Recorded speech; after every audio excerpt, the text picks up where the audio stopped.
I would next like to introduce the mayor of Carmel, Indiana, Jim Brainard. Mayor Brainard is the first 5-term mayor of Carmel, and under Mayor Brainard's leadership, the city of Carmel has been one of the fastest growing cities in America, featuring the development of our city center complex and the opening of the Center for the Performing Arts. We won't mention the roundabouts, which I love. Plus, Carmel was named last year as the #1 place to live by Money Magazine for 2012. Mayor Jim Brainard.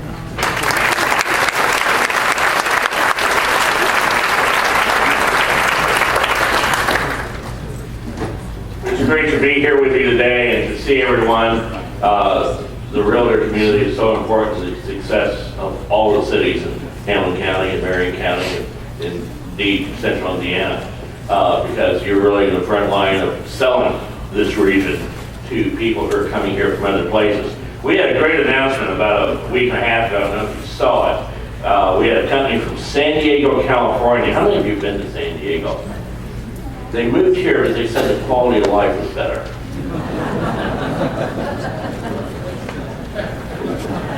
Seriously, I got it in writing.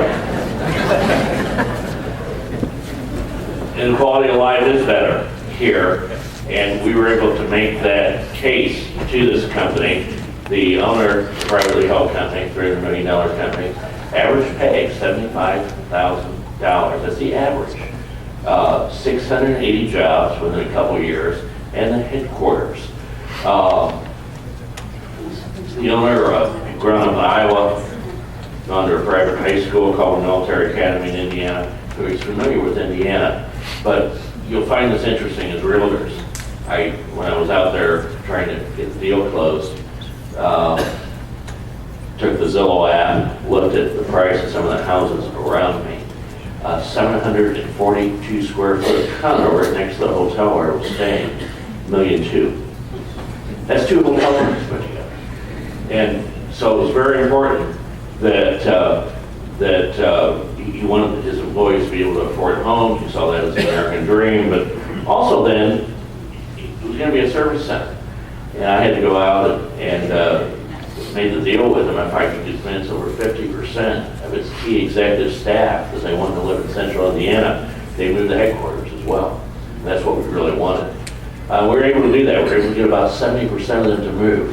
So my slide presentation, that dates me, doesn't I should say PowerPoint presentation, went something like this. I showed pictures of the beautiful beach, picture of Aspen with the mountains in the background, picture of the San Diego Harbor. I may have taken that one out for this one. Then I showed this flat cornfield and said, this is our palette. And I said, because of that though, we've worked harder on the built environment, on what we can control, because we don't have the natural amenities. I also took a picture of buffalo. Found one with a guy on his roof shoveling the snow, about 8 feet of snow off so the roof didn't collapse. Then showed a slide of where the snow belt is and isn't. Some of these people didn't know. They thought we were buffalo.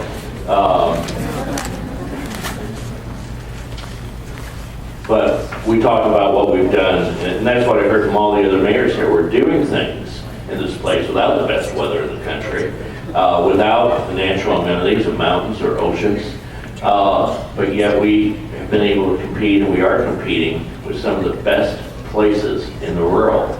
And after doing this for a number of years, the years that I have, you don't attract companies to a place. You attract a workforce to a place, and then the companies will come. Again, back to my point about how important it is what you're doing. But we were able to convince the folks in this company that our quality of life in Carmel and Central Indiana, you just don't sell Carmel on a project like this, is equal to anywhere in the world. We look at our schools. Over 95% of our kids within 1 year go to college. I think we're up to 11 foreign languages in our high school now. They're doing very well. Small classroom size. Sometimes we could be asked about Carmel's big high school. The point is that economy, the way the school funding works, that there's only so much money.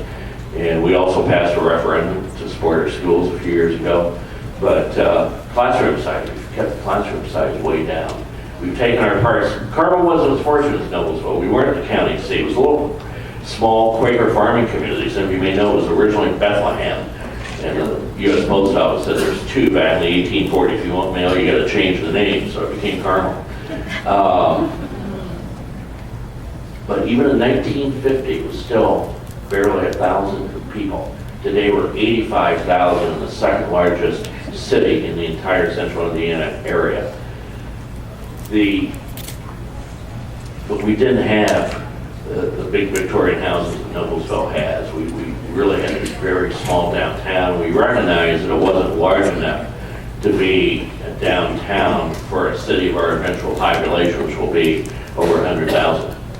So we turned that area a number of years ago through a series of public-private partnerships into a arts and design district, specialized retail. Did a series of public-private partnerships to get housing, what we call live work units, get retail, and to park the cars underground.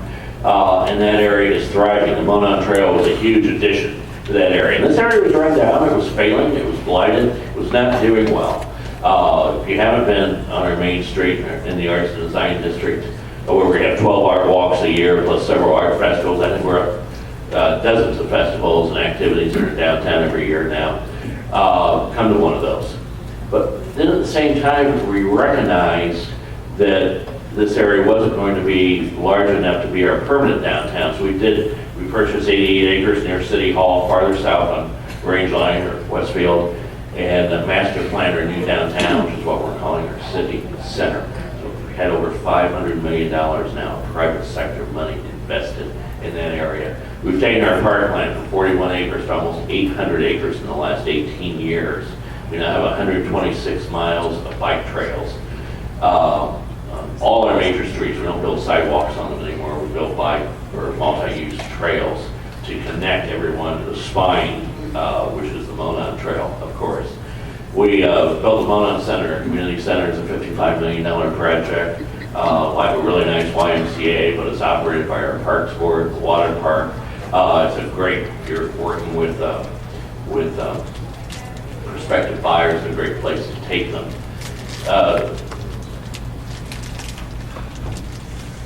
The tax situation throughout central Indiana is very good. Indiana's in good shape. Carmel's one of the lowest. With constitutional caps now at 1%, most of the cities tend to be the same for residential. But then when you get into some of the business relocations, we have 43 headquarters in Carmel. And because of that, over the years, to give credit to the folks back in the 1970s that laid out a lot of the business parks along the US 31, we have a very low overall tax rate, including the schools, the county, all the different tax entities that make up Carmel's rate is very low. We also have low utility rates, something that we do that Citizens Water does not do, and that is we soften all the water at our flanks. And that's a big deal, I think, to homeowners sometimes. You don't have to buy that $800 or $900 water heater, and you don't have to load salt it all the time. We're going to continue doing that. Indiana, especially when we're working with folks out of state, Indiana's tax and utility rates are so much lower than many places, especially on the coast. So that we just think we've got a great place to live, work, raise a family here in central Indiana and all these communities. I think Carmel's one of the best places to do that, and we're available if we can ever be helpful to you as you're working with your customers. Thank you.